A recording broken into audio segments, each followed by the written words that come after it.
अस्सलाम वालेकुम दोस्तों, कैसे हैं दोस्तों। डेटाबेस मैनेजमेंट सिस्टम के एक नए टॉपिक में आप सब लोगों को खुशामदीद कहता हूँ।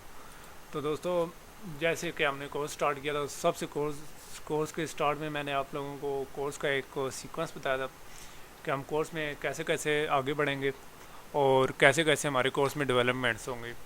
तो दोस्तों, मैंने कुछ वीडियोस बनाए थे। तो सबसे पहला मॉड्यूल था इंट्रो टू डेटाबेसेस, जो कि हम कवर कर चुके हैं, और दूसरा मॉड्यूल जो कि अब हम कवर कर रहे हैं वो है डेटाबेस एनवायरनमेंट।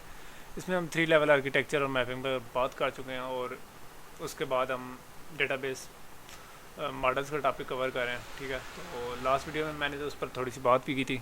तो आज हम कोशिश करेंगे कि इस टॉपिक को थोड़ा सा और आगे बढ़ाएं और इन वीडियोज़ को थोड़ा सा और आगे बढ़ाएं। चंद वीडियोज़ हैं, उसके बाद हमारा ये वीडियो भी ऑलमोस्ट एंड हो जाएगा। सबसे पहले मैंने बात की थी 3 लेवल आर्किटेक्चर।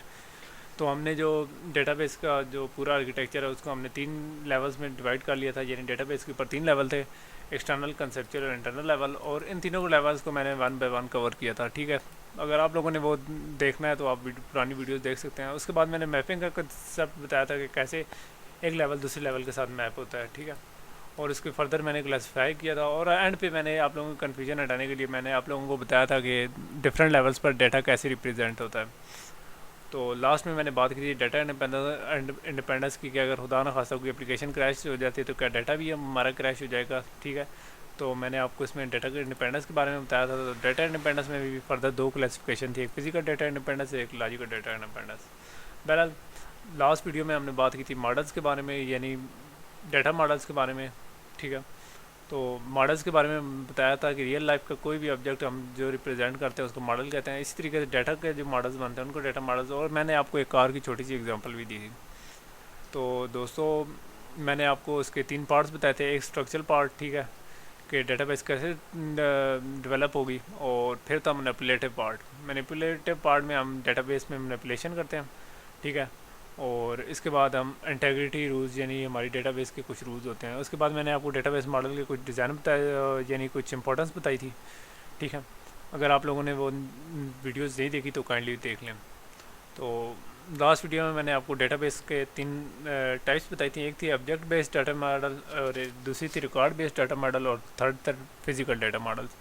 आज हम बात करेंगे ऑब्जेक्ट बेस्ड डाटा मॉडल्स की। ठीक है, और इसके साथ ही नेक्स्ट वीडियो में हम रिकॉर्ड बेस्ड डाटा मॉडल और फिजिकल डाटा मॉडल्स की भी कोशिश करेंगे, क्योंकि ऑब्जेक्ट बेस्ड डाटा मॉडल हमारा काफ़ी बड़ा टॉपिक है। ठीक है, तो सब सिर्फ मैं आपको इस वीडियो में रिव्यू दूंगा, क्योंकि हमारे आने वाले टॉपिक्स में ये सारे शायद कुछ के तो मॉडल्स हैं, डाटा मॉडल्स, यानी इस ऑब्जेक्ट बेस्ड के डाटा मॉडल्स हैं, उनके अलग अलग वीडियोज़ हैं। ठीक है, यानी अलग अलग मॉड्यूल्स हैं। ठीक है, यानी हम उन पर काफ़ी ज़्यादा टाइम लगाएंगे। बहरहाल, सबसे पहले तो मैं आपको इसका छोटा सा एक रिव्यू दे देता हूँ। इस वीडियो में मैं सिर्फ इसका रिव्यू दूंगा। नेक्स्ट वीडियो में हम ऑब्जेक्ट बेस्ड डाटा मॉडल से थोड़ा सा आगे बढ़ेंगे, यानी नेक्स्ट, यानी जो कि हम बात करते हैं रिकॉर्ड बेस्ड डाटा मॉडल्स की, उसकी बात करेंगे। तो सबसे पहले बात कर लेते हैं ऑब्जेक्ट बेस्ड डाटा मॉडल्स कौन से होते हैं। तो दोस्तों, ऑब्जेक्ट बेस्ड डाटा मॉडल्स वो होते हैं जिनमें हम रियल लाइफ की चीज़ें, मतलब कोई ऑब्जेक्ट हो गया, इंसान हो गया, कोई गाड़ी वगैरह या इस तरह की चीज़ें यूटिलाइज़ करते हैं। ठीक है, जैसे कि हम डेटाबेसेस की ज़बान में उन्हें एंटिटीज़, एट्रीब्यूट्स एंड रिलेशनशिप कहते हैं। ठीक है, तो एक ऑब्जेक्ट बेस्ड डाटा मॉडल 3 चीज़ों से मिलकर बना होता है: एंटिटी, एट्रीब्यूट एंड रिलेशनशिप। ठीक है, एंटिटी से मुराद कोई भी शख्स, कोई भी चीज़ जिसके बारे में हम डेटा कलेक्ट कर रहे हैं, मतलब कोई स्कूल हो गया, कोई कॉलेज हो गया, कोई इंसान हो गया, ठीक है, कोई स्टूडेंट हो गया, ठीक है, कोई पेशेंट हो गया। ठीक है, तो वो एंटिटीज़ हैं।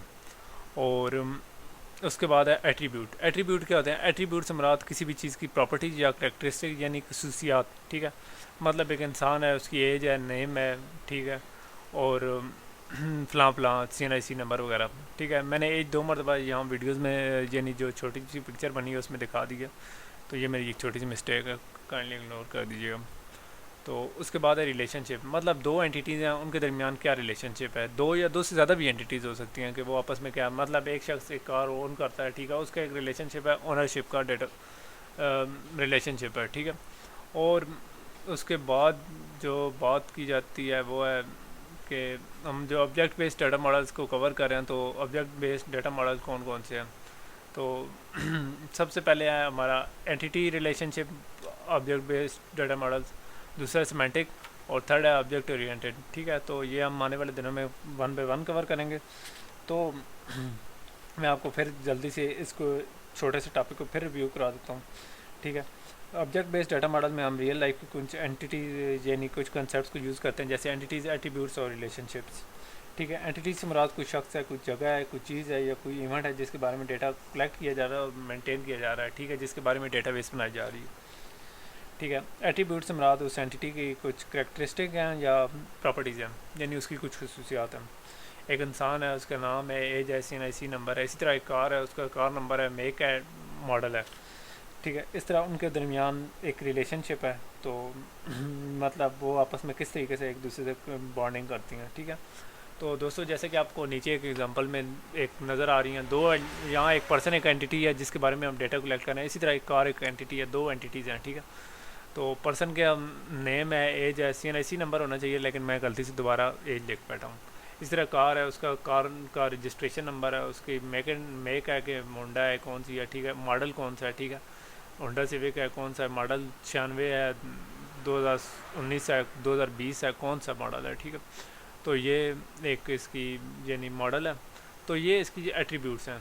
तो रिलेशनशिप यानी कार और इंसान के दरमियान, ठीक है, कार का एक ही ओनर हो सकता है और एक इंसान की एक से ज़्यादा कारें भी हो सकती हैं। बहरहाल इंसान एक शख्स ने एक कार रखी हुई है, तो वो उसका जो रिलेशनशिप है वो है ओनरशिप का रिलेशनशिप।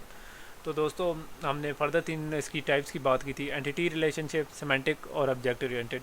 बहरहाल हम आने वाली वीडियोस में इस पर खुलकर बात करेंगे, हम अलग अलग मॉड्यूल पर डिस्कस करेंगे, ठीक है। बहरहाल नेक्स्ट वीडियो में हम रिकॉर्ड बेस्ड डाटा मॉडल्स की बात करेंगे, ठीक है, उसको फर्दर क्लासीफाई करेंगे और उनके आने वाली वीडियोस में छोटी छोटी वीडियोस में हम कोशिश करेंगे कि हर एक की जो टाइप्स यानी जो मॉडल है उसको हम करें, उसकी करैक्टरिस्टिक पर बात करें, ठीक है। और इस तरीके से हम अपना ये जो मॉड्यूल का ये जो छोटे से टॉपिक हैं हम इसको कंप्लीट कर लेंगे। तो दोस्तों तब तक के लिए इजाज़त चाहता हूँ, अल्लाह हाफ़िज़।